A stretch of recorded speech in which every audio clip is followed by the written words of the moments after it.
Hi friends, എല്ലാവർക്കും നമ്മുടെ ചാനലിലെ പുതിയ വീഡിയോയിലേക്ക് സ്വാഗതം. ഞാൻ ധന്യ. മലപ്പുറത്ത് അസ്മ എന്ന് പറയുന്ന സഹോദരി പ്രസവത്തിനിടയിൽ രക്തസ്രാവം മൂലം മരണപ്പെട്ടു. ഈ ഒരു ന്യൂസ് എല്ലാവരും കണ്ടിട്ടുണ്ടാവും. പക്ഷേ മരണകാരണം അമിത രക്തസ്രാവമാണെന്ന് പറഞ്ഞുകൊണ്ട് അയൽവാസികളും അതുപോലെ തന്നെ ബന്ധുക്കളുമൊക്കെ പറഞ്ഞെങ്കിൽ കൂടെ പിന്നീടാണ് ഇത് എന്താണ് ഇതിൻ്റെ കാര്യമെന്ന് അന്വേഷിച്ചു പോകുമ്പോഴാണ് ഇതിൻ്റെ കുറ്റക്കാരൻ അസ്മയുടെ ഭർത്താവാണെന്ന് അറിയുന്നത്. ഭർത്താവാണെങ്കിലോ എന്താ പറയുക, ഒരു പണ്ഡിതനാണ്, അല്ലെങ്കിൽ എന്താ പറയുക, ആത്മീയപരമായിട്ടുള്ള രോഗശമനങ്ങൾക്കുള്ള ചികിത്സ നടത്തുന്ന ഒരാളാണ്.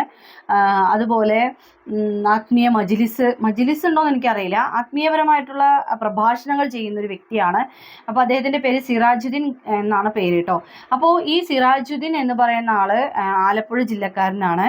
ഇവർ ആലപ്പുഴ ജില്ലക്കാരനാണ്. അതുപോലെ പെരുമ്പാവൂർ സ്വദേശിയാണ് അസ്മ. അപ്പോൾ ഇവർ രണ്ടുപേരും മലപ്പുറം ജില്ലയിൽ വാടകയ്ക്ക് വന്ന് താമസിക്കുകയാണ്. അപ്പോൾ ഇപ്പോൾ ലേറ്റസ്റ്റ് ആയിട്ട് മലപ്പുറത്തിനെ എല്ലാവരും എന്താ പറയുക കൂട്ടി ചുറ്റും വളഞ്ഞുകൊണ്ട് ആക്രമിക്കുന്ന ഒരു സമയമാണല്ലോ. അതുകൊണ്ടാണ് ഞാൻ ഇതിങ്ങനെ എടുത്തു പറയുന്നത് കേട്ടോ. അപ്പോൾ ഈ ഒരു സിറാജുദ്ദീൻ എന്ന് പറയുന്ന ആള് വെള്ള വസ്ത്രധാരിയും ഉസ്താദും ചിലപ്പോൾ മതപണ്ഡിതനും ഒക്കെ ആവാം. പക്ഷേ ചില കാര്യങ്ങൾ നമുക്ക് പറയാതെ വയ്യ.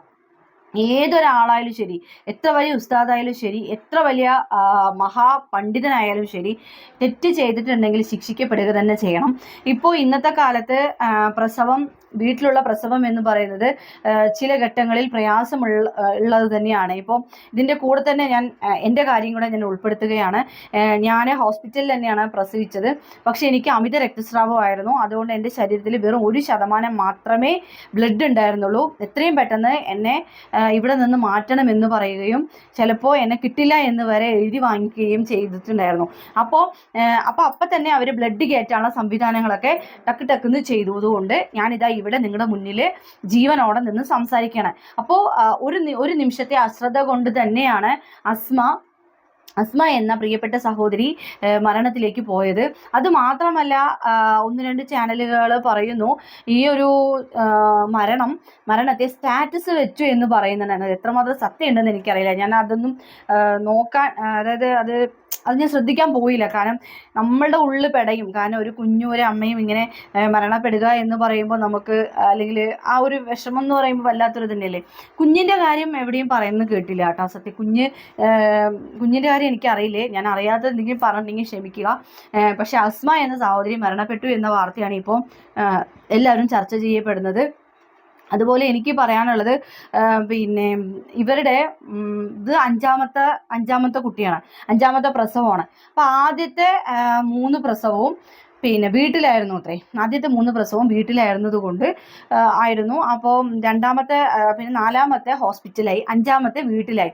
അപ്പോൾ ഇവർ അതായത് പ്രഗ്നൻ്റ് ആണെന്ന് പോലും പുറത്തറിയിച്ചില്ല. വളരെ സ്വകാര്യമായിട്ട് ഈ ഒരു പ്രസവത്തെ ഇവർ ഒളിപ്പിച്ചു വെച്ചു എന്നതാണ് നാട്ടുകാരും അവിടുത്തെ ആശാ വർക്കർമാരൊക്കെ പറയുന്നത്. പക്ഷേ എനിക്കിതിൽ പറയാനുള്ളത്, നമുക്ക് ഞാൻ ഒരിക്കലും ഞാൻ ആരെയും കുറ്റപ്പെടുത്തി ഞാൻ സംസാരിക്കില്ല. നിങ്ങൾക്ക് അറിയാവുന്ന കാര്യമാണ്. ഉസ്താദുമാരെന്ന് പറയുമ്പോൾ അത്യാവശ്യം എല്ലാ ഒരു അറിവുള്ള ആളുകളും കാര്യങ്ങൾ പറഞ്ഞ് മനസ്സിലാക്കാൻ പറ്റുന്ന പണ്ഡിതന്മാരുമായിരിക്കും. പക്ഷേ കപടമായി പോകുന്ന ആളുകളെ ഒരിക്കലും വിശ്വസിക്കരുത് എന്ന് ഞാൻ പലപ്പോഴായി പറഞ്ഞിട്ടുണ്ട്. ഒരാൾ മതി ഒരു സമൂഹത്തെ എന്ന് പറയാനായിട്ട്.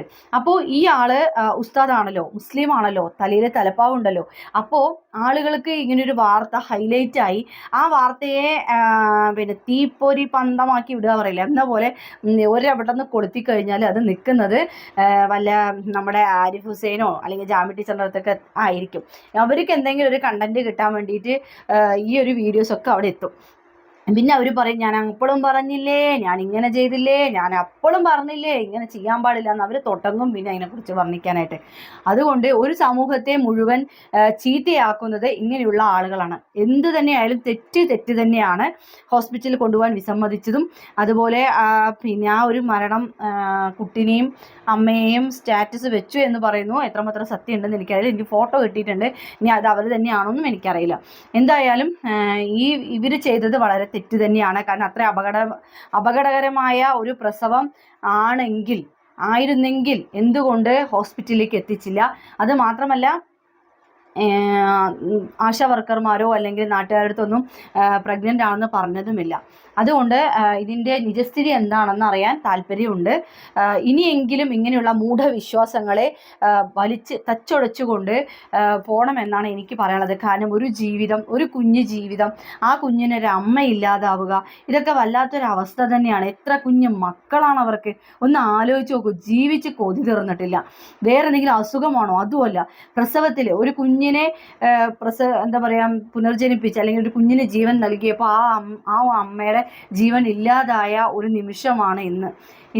അതുകൊണ്ട് വല്ലാത്തൊരു സങ്കടം തന്നെയാണ് കേട്ടോ കുഞ്ഞുങ്ങളുടെയൊക്കെ അവസ്ഥ ആലോചിക്കുമ്പോൾ. ഇനി ഇയാൾ തെറ്റുകാരനാണെങ്കിൽ തന്നെ പോലീസിൽ കൊണ്ടുപോയി കുഞ്ഞുങ്ങൾ അനാഥരായി ഇവരുടെ കാര്യങ്ങൾ ആര് നോക്കും?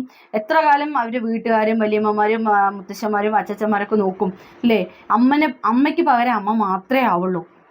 എന്തായാലും ഇനിയും ഇങ്ങനെയുള്ള വിഡ്ഢിത്തരങ്ങൾ ആരും ചെയ്യരുതെന്ന് മാത്രമേ എനിക്ക് പറയാനുള്ളൂ. മറ്റുള്ളവർ വീഡിയോ ചെയ്യുമ്പോൾ ഭയങ്കര ഹാർഷായിട്ടും ദേഷ്യപ്പെട്ടിട്ടും ഒക്കെ സംസാരിക്കുന്നുണ്ട്. എനിക്ക് എന്തോ അങ്ങനെ സംസാരിക്കാൻ അറിയില്ല. ചില കാര്യങ്ങൾക്ക് ഞാൻ ബാധിച്ച് സംസാരിക്കാറുണ്ട്, പക്ഷെ എനിക്ക് ഈ ഒരു രീതിയിൽ എനിക്ക് സംസാരിക്കാനും റിയാക്ഷൻ ചെയ്യാനും അറിയുള്ളൂ.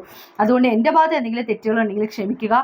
അതേപോലെ ഞാൻ ഉസ്താദുമാരുടെ വീഡിയോ ചെയ്യുന്ന ഒരു വ്യക്തി കൂടിയാണ്. അതുകൊണ്ട് എപ്പോഴും ഈ വസ്ത്രധാരണത്തിലും അല്ലല്ലോ, അല്ലെങ്കിൽ പിന്നെ അവരുടെ മതപരമായിട്ടുള്ള അറിവുകൾ ഉണ്ടായിട്ടും കാര്യമില്ല. കുറച്ച് വിവേകമെങ്കിലും വേണ്ടേ? ഇപ്പോൾ ആളുടെ ചാനൽ എടുത്ത് നോക്കി, എന്താണ് എന്തോ ഒരു ചാനലിൻ്റെ പേര് ഞാൻ മറന്നു കേട്ടോ. ആ ചാനൽ മടവൂർ ഖാലിഫ അങ്ങനെയാണ്. അപ്പോൾ അതിലൊരു 69,000 സബ്സ്ക്രൈബേഴ്സ് ഉണ്ട് ഇവർക്ക്. അതുപോലെ ഒരുപാട് ഉസ്താദുമാരോട് ഇവർ സംസാരിക്കുന്നത് കണ്ടു. പക്ഷെ കാഴ്ചയ്ക്ക് ആള് പിന്നെ എന്താ പറയുക, വിഡ്ഢിയായ ഒരു ഉസ്താദിനെ പോലെ എനിക്ക് തോന്നിയില്ല. പക്ഷെ എന്ത് പറ്റിയെന്ന് എനിക്കറിയില്ല. ഞാൻ ന്യായീകരിക്കുകയോ സപ്പോർട്ട് ചെയ്യുകയോ അല്ല. പക്ഷേ ഒരുമാതിരി എന്താ പറയുക, ബുദ്ധി കൂടിയത് കൊണ്ടാണോ അതോ ബുദ്ധി ഇല്ലായ്മയായിട്ട് അഭിനയിച്ചതാണോ ഒരു ജീവൻ ഇല്ലാതായത് എന്നൊരു ചോദ്യചിഹ്നത്തോടു കൂടി ഞാൻ ഇന്നത്തെ വീഡിയോ ഞാനിവിടെ വൈൻഡപ്പ് ചെയ്യുന്നു. നന്ദി, നമസ്കാരം.